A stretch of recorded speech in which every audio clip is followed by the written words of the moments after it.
Hi అండి. ఎండు చేపల మునక్కాల పులుసు ఎలా చేయాలో చూద్దాం. ఒక స్టీల్ గిన్నె స్టవ్ మీద పెట్టుకొని ఒక 4 స్పూన్ల ఆయిల్ వేసి వేడయ్యాక ఒక స్పూన్ ఆవాలు, ఒక స్పూన్ మెంతులు వేసి వేగాక ఒక ఆనియన్ కట్ చేసి వేసుకొని 2 పచ్చిమిర్చి కట్ చేసి వేసుకోవాలి. పచ్చిమిర్చి ఎర్రగా ఉన్నాయంట అనుకుంటున్నారా? పండుమిర్చి అండి, అందుకని ఎర్రగా ఉన్నాయి.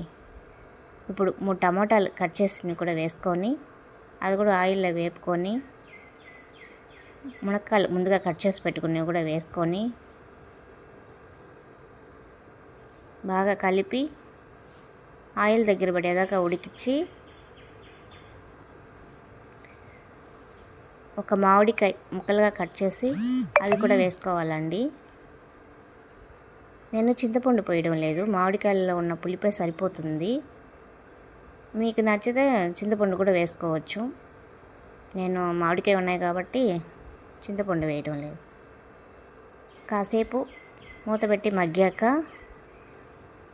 ఒక స్పూన్ పసుపు,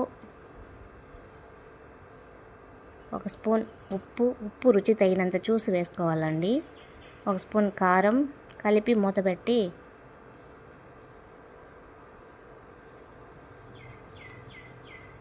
ఒక గ్లాస్ వాటర్ వేసి మూత పెట్టి ఉడికించాలండి.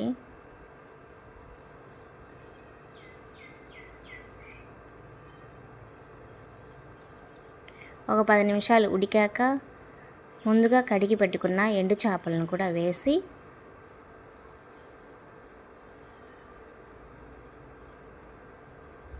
కలిపి మూత పెట్టి ఒక 10 నిమిషాలు ఉడికాక కొంచెం కొత్తిమీర వేసుకోవాలి, కరివేపాకు,